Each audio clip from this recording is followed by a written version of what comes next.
بھی آ جائے، ایک ہلکی سی کیل مہاسے بھی آ جائیں تو مہنگی مہنگی کریمیں خریدتی ہو۔ اللہ فرما رہا ہے یوم تلفع وجوہہم النار وہم فیہا کالہون، میرے بندو میری بندیو، جہنم کی آگ تمہارے چہروں کو جھلسا دے گی اور تمہارے خوبصورت اور اسمارٹ چہرے، تمہارے ہینڈسم چہرے بدصورت ہو جائیں گے۔ اللہ ہم سب کی حفاظت فرمائے۔ کبھی آپ نے مارکیٹ سے چکن فرائی خریدا ہے؟ چکن بنانے والا، فرائی کرنے والا اس کو الٹتا ہے پلٹتا ہے تاکہ ہر طرف کا فرائی ہو جائے۔ اللہ نے فرمایا جہنم کی آگ تمہارے چہروں کو فرائی کر دے گی، جھلسا دے گی، تمہارے خوبصورت چہرے بدصورت ہو جائیں گے۔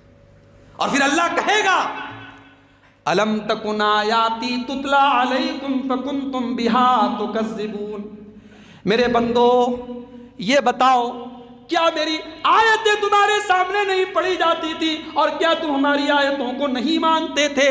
کیا تم ہماری آیتوں کا انکار نہیں کرتے تھے؟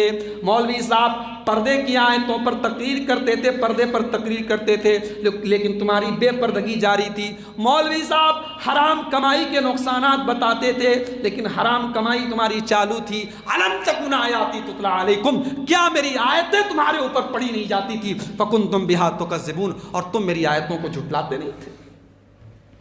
بندہ کہے گا قالوا ربنا غلبت علینا شقوتنا، اے اللہ ہم اقرار کرتے ہیں، ہم اعتراف کرتے ہیں، ہمیں تسلیم ہے، ہم مانتے ہیں، ہم ایکسپٹ کرتے ہیں کہ ہم نے غلط کیا۔ اے اللہ ہم بد نصیب تھے، ہم بد قسمت تھے، اے اللہ ہم قسمت کے مارے تھے۔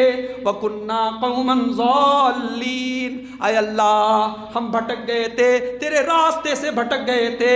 ربنا اخرجنا منہا، اے اللہ تو ایک بار ہم کو جہنم سے نکال دے، ایک بار تو ہمیں جہنم سے نکال دے۔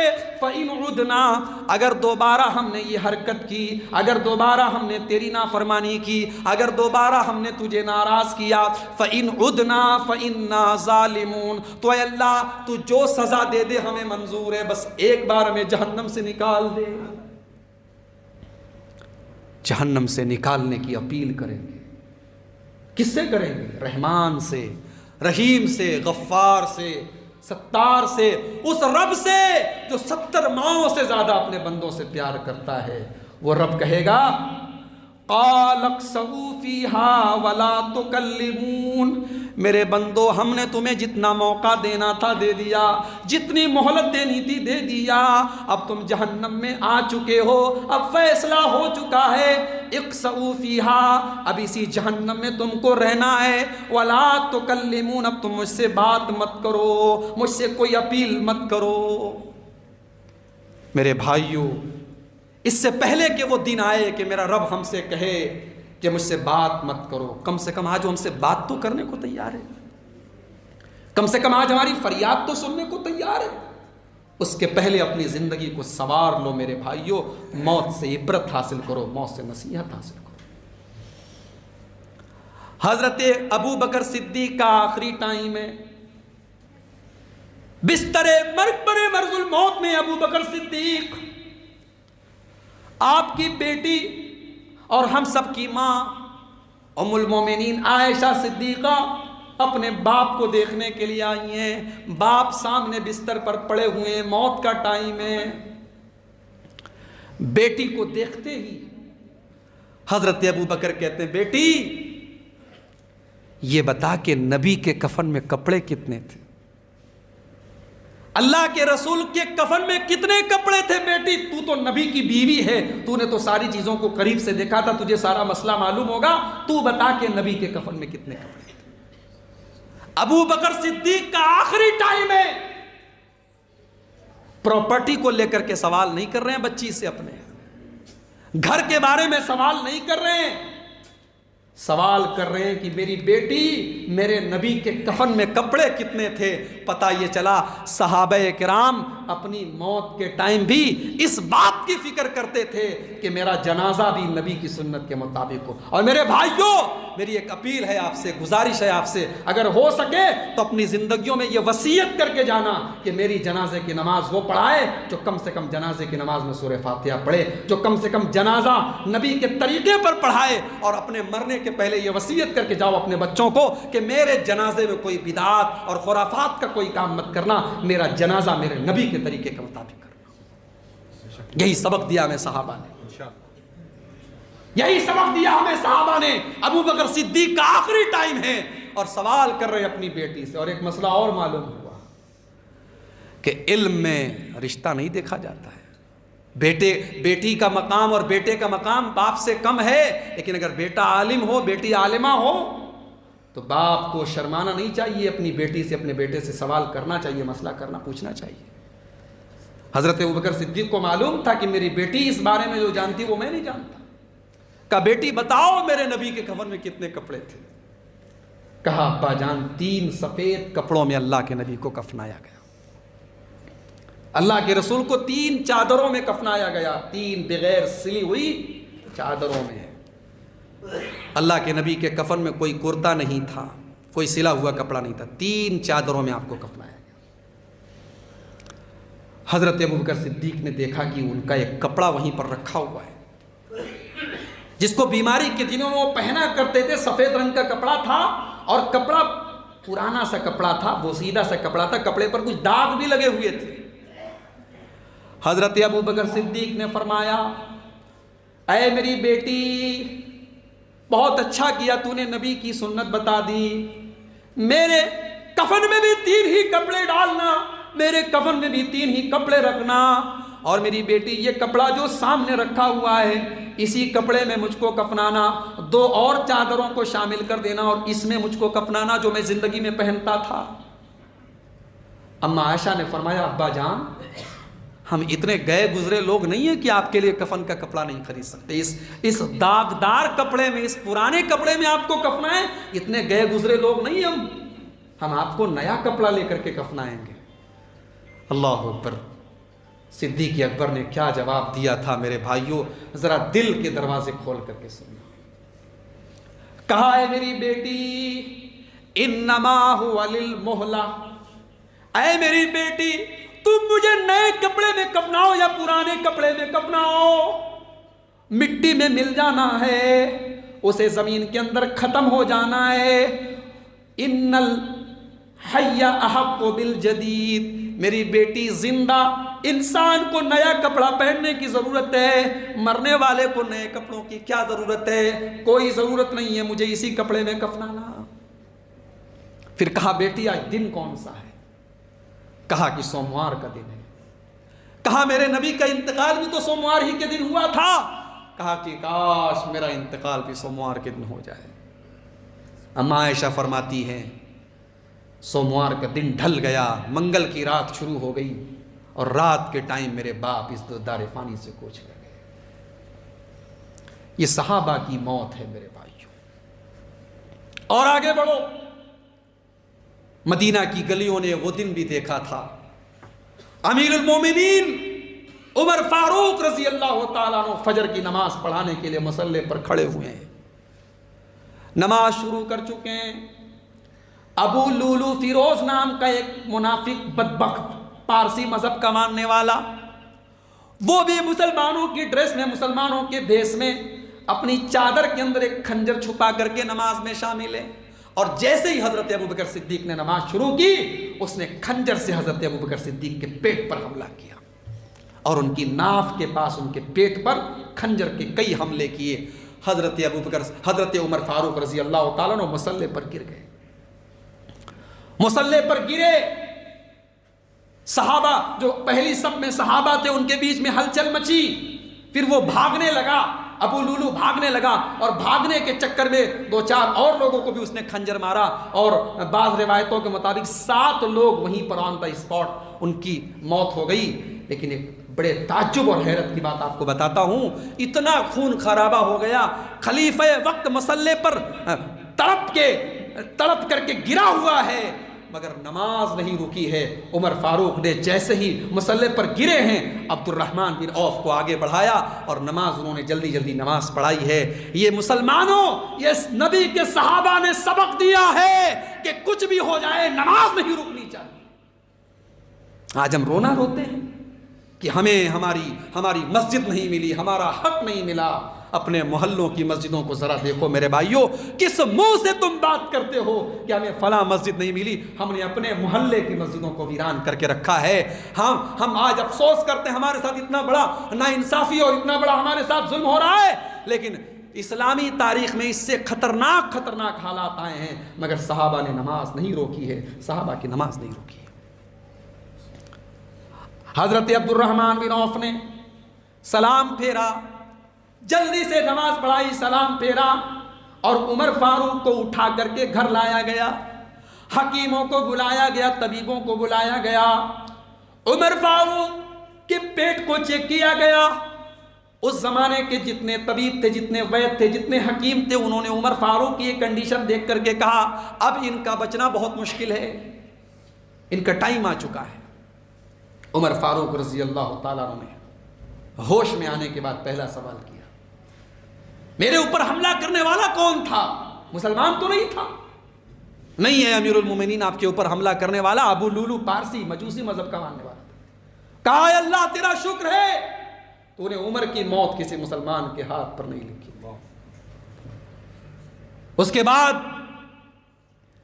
اپنے بیٹے عبداللہ بن عمر کو بلایا، کہا بیٹے عبداللہ جاؤ میری ماں ام المومنین عائشہ صدیقہ کو میرا سلام پہنچاؤ اور کہو کہ عمر اجازت چاہتے ہیں کہ اپنے دونوں ساتھیوں کے بغل میں دفن ہونا چاہتے ہیں، وہ کمرہ آپ کا ہے، وہ حجرہ آپ کا ہے، آپ کی اجازت چاہتے ہیں، آپ اجازت دیں گی عمر دفن ہوں گے، آپ اجازت نہیں دیں گی عمر مسلمانوں کے قبرستان میں دفن ہوں گے۔ اس کے بعد ایک نوجوان آتا ہے، نوجوان کے پائجامہ جو ہے اس کا ٹخنے کے نیچے تھا۔ عمر فاروق زندگی کی آخری سانسیں لے رہے ہیں، مرض الموت میں ہیں، اس نوجوان کے کپڑے کو دیکھتے ہیں، پائجامے کو دیکھتے ہیں، کہتے ہیں اے نوجوان ارفع ثوبک، اپنا پائجامہ اوپر کرو، اپنا پائجامہ اوپر کرو، اس میں کپڑے کی صفائی بھی ہے اور اسی میں تقوی ہے۔ سبق یہ ملا مسلمان کسی کو غلط کام کرتے ہوئے دیکھے تو چاہے وہ کتنی بڑی مصیبت میں ہو، اس غلط کام سے روکنے کی کوشش کرنا یہ مسلمان کی ذمہ داری ہے۔ حضرت عمر نے اس نوجوان کو اسبال ازار کرتے ہوئے کپڑے کو ٹکنے کے نیچے دیکھا تو اس کریٹیکل سچویشن میں اور اس نازک گھڑی میں بھی اس کو سمجھانا ضروری سمجھا۔ اس کے بعد ایک اور نوجوان آیا اور بعض روایتوں کے مطابق عبداللہ بن عباس رضی اللہ تعالیٰ عنہ آئے اور کہنے لگے امیر المومنین آپ اتنے پریشان کیوں ہیں؟ آپ اتنے صدمے میں کیوں ہیں؟ آپ اتنے دکھی کیوں ہیں؟ آپ تو اللہ کے نبی کے اتنے بڑے صحابی ہیں، آپ نے اسلام کی مدد کی ہے، آپ نے نبی کا ساتھ دیا ہے، آپ نے نبی کے ساتھ جہاد کیا ہے، اور نبی کے انتقال کے بعد جب ابو بکر صدیق کو خلیفہ بنایا گیا تب بھی آپ نے ان کی مدد کی ہے، ان کا ساتھ دیا ہے۔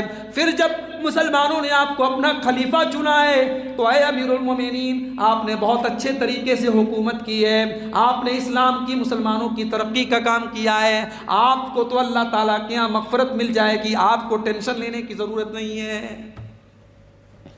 حضرت عمر کہتے ہیں اے نوجوان کاش کی تیری بات صحیح ہوتی، لیکن کان کھول کر کے سن لے، عمر فاروق تو یہ چاہتے ہیں لو ان لی طلاع الارض ذہبا، عمر کے دل کی تمنا تو یہ ہے، عمر کے دل کی آرزو تو یہ ہے کہ زمین بھر کے سونا بھی اگر مل جائے، اور عمر کے پاس زمین بھر کے سونا بھی اگر مل جائے تو عمر کی یہ تمنا ہے کہ اللہ کی راہ میں دے کر کے اللہ کے عذاب سے عمر بچ جائے۔ لو ان لی طلاع الارض ذہبا لافتدیت بہ، عمر کی تمنا یہ ہے کہ زمین بھر کے سونا مل جائے اور عمر اس کو دے کر کے اللہ کے عذاب سے بچ جائے۔ یہ کون کہہ رہا ہے؟ امیر المومنین عمر فاروق، جن کے بارے میں اللہ کے نبی فرماتے ہیں عمر جس گلی سے گزر جائیں شیطان بھاگ جاتا ہے۔ ہماری اور آپ کی کیا اوقات ہے میرے بھائی، ہماری اور آپ کی کیا حیثیت ہے۔ افسوس ہے کہ عمر فاروق تو یہ تمنا کرے کہ اللہ کے عذاب سے کیسے میں بچ جاؤں، اور ہمارے اور آپ کے جیسے لوگ جن کی پوری زندگی گناہوں میں گزرتی ہے، ہمیں ایک بار بھی ہمارے ذہن میں یہ خیال نہیں آتا کہ ہمارے اوپر بھی ایک دن موت آئے گی، ہم بھی اللہ کے کو پیارے ہوں گے، ہمیں بھی قبر کا منظر دیکھنا پڑے گا، عذاب قبر دیکھنا پڑے گا۔ ایک آخری بات بیان کر کے بات ختم کرتا ہوں میرے پیارے ساتھی۔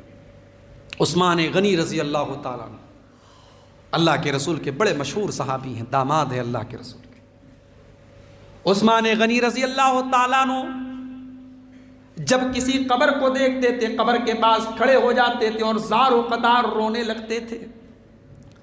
سوال کرنے والوں نے سوال کیا ہے، عثمان غنی جنت کا ذکر ہوتا ہے تو آپ نہیں روتے ہیں، جہنم کا تذکرہ ہوتا ہے تو آپ نہیں روتے ہیں، لیکن ہم یہ دیکھتے ہیں کہ آپ کسی قبر کے پاس جاتے ہیں تو زار و قطار اور رونے لگتے ہیں، آخر کیا بات ہے؟ کہا اے لوگو، میں قبر کو دیکھ کر کے اس لیے رونے لگتا ہوں کیونکہ میں نے اپنے نبی جناب محمد الرسول اللہ صلی اللہ علیہ وسلم کو یہ فرماتے ہوئے سنا ہے، ان القبر اول منزل من منازل الاخرہ، قبر آخرت کی پہلی منزل ہے، قبر آخرت کی پہلی منزل ہے۔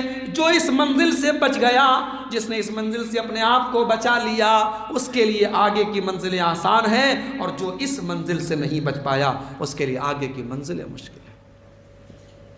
میرے بھائیوں، قبر کی وہ منزل ہم سب کو دیکھنی ہے، قبر کی وہ منزل ہم سب کو دیکھنی ہے، اور اللہ کے رسول صحیح حدیث میں فرماتے ہیں بندہ جب قبر میں جاتا ہے تو جنت، اگر وہ جنتی ہے تو جنت کا منظر اس کے سامنے پیش کر دیا جاتا ہے، اور جہنمی ہے تو جہنم کا منظر اس کے سامنے پیش کیا جاتا ہے۔ اور فرشتے 3 سوال کرتے ہیں، بڑے مشہور سوال ہیں، من ربوں کا، ما دینوں کا، من نبیوں کا، تیرا رب کون ہے، تیرا دین کیا ہے، تیرے نبی کون ہے۔ اور ان 3 سوالوں کا اگر بندہ صحیح جواب دے دیتا ہے تو جانتے ہو فرشتے کیا پوچھتے ہیں کہ تمہیں ان 3 سوالوں کا جواب کیسے معلوم ہوا؟ تو بندہ کہتا ہے قرأت کتاب اللہ، میں نے اللہ کی کتاب کو پڑھا تھا۔ یہ نہیں کہا کہ سنا تھا۔ سنے سنائے مسلمان مت بنو، پڑھو، اور رب کے قرآن کو پڑھو، نبی کی حدیثوں کو پڑھو، تحقیق کرو۔ آج ہمارے افسوس کی بات ہے، امت کا ایک بڑا طبقہ اسی میں مست ہے اور اس کو مست بنا دیا گیا ہے۔ ارے تم نے جو سنا ہے اسی پر عمل کرو، تم سنے سنائے مسلمان کرو۔ قبر کے اندر سنے سنائے مسلمان نجات، سنا سنایا اسلام ہمیں نجات نہیں دے گا۔ ہم جو پڑھ کر کے سمجھ کر کے جس اسلام پر عمل کریں گے وہ اسلام ہمیں بچائے گا۔ بندہ اگر جواب دیتا ہے میرا رب اللہ ہے، میرا دین اسلام ہے، میرے نبی محمد صلی اللہ علیہ وسلم ہے، تو اللہ کے نبی فرماتے ہیں کہ اللہ تعالیٰ کہتا ہے میرے بندے کے لیے جنت کا بستر بچھا دو، جنت کا لباس پہنا دو، جنت کا دروازہ کھول دو۔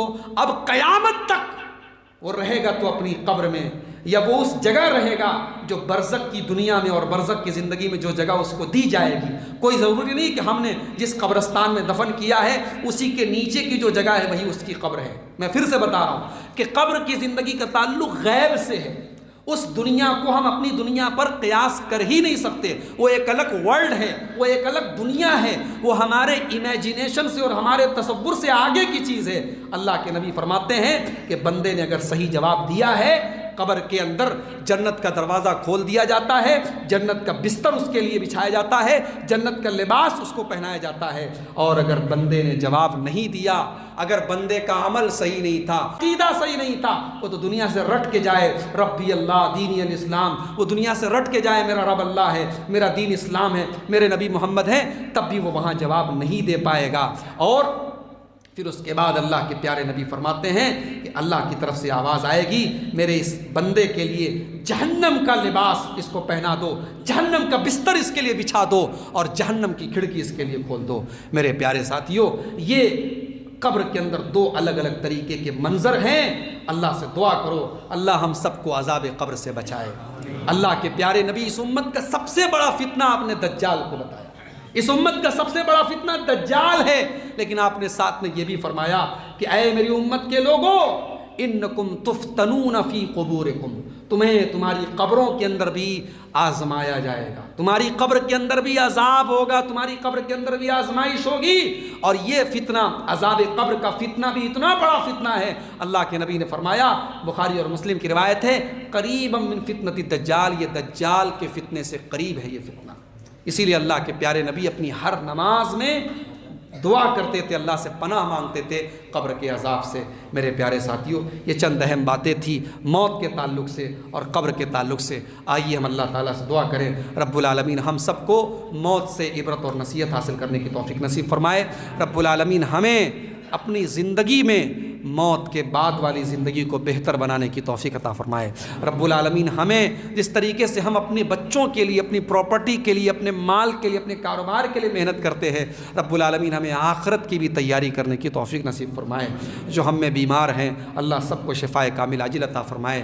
جو لوگ دنیا سے گئے ہیں، خاص طور سے وہ لوگ جن کا بھی حال فی الحال اس خطرناک ڈینگو بیماری میں جن کا انتقال ہوا ہے، اے اللہ تو ان کی مغفرت فرما دے، ان کے گھر والوں کو صبر عطا فرما۔ رب العالمین یہ پروگرام ہر سال کی طرح اس سال بھی جن بھائیوں کی محنتوں اور تعاون سے منعقد ہوا ہے اور جنہوں نے جس قسم کا بھی اس پروگرام میں تعاون کیا ہے، اے اللہ ان کی ان کوششوں کو قبول فرما، ان کے مال و منال میں برکت نصیب فرما۔ جو ہم میں روزی روٹی سے پریشان ہے، کاروبار سے پریشان ہے، رب العالمین ان کی روزی روٹی میں برکت نصیب فرما۔ اے اللہ ہماری ماں و بہنوں کو بھی دین پر اور ایمان کی راہ پر چلنے کی توفیق نصیب فرما۔ اے اللہ انہیں حضرت عائشہ، حضرت فاطمہ اور حضرت مریم کا کردار اپنانے کی توفیق نصیب فرما۔ رب العالمین آج ہمارے ملک کا ماحول بے حد پریشان کن ہے اور ملک کا امن اور چین برباد کرنے کی کوششیں ہو رہی ہے۔ اے اللہ تو ہمارے اس ملک، ہمارے اس وطن کو ظالموں کے ظلم سے اور فتنہ پروروں کے فتنوں سے بچا لے۔ اے اللہ ہماری مسجدوں کی حفاظت فرما، اے اللہ ہمارے دینی اداروں کی حفاظت فرما، اے اللہ ہمارے علماء کی حفاظت فرما، اے اللہ ہمارے جان و مال، ہماری عزت و آبرو کی حفاظت فرما۔ اے اللہ ہماری زندگی کی آخری سانس تک اس ملک میں اپنے دین پر پوری آزادی اور اختیار کے ساتھ ہمیں عمل کرنے کی توفیق عطا فرما۔ رب العالمین اس ملک کے امن اور چین کو جو لوگ ختم کرنا چاہتے ہیں، ایسی طاقتوں کو تو نیست و نابود کر دے، ایسی طاقتوں کو تو ناکام اور نامراد کر دے۔ پروردگار جو ہم میں قرض دار ہیں، قرضوں سے پریشان ہیں، تو ان کے قرضوں کی ادائیگی فرما دے۔ اے اللہ جو کسی بھی قسم کی ذہنی اور جسمانی تکلیف اور بیماری میں ہیں، اللہ ان کی تکلیفوں کو دور فرما دے۔ الہ العالمین جو ہم میں بے نمازی ہیں ان کو نمازی بنا دے۔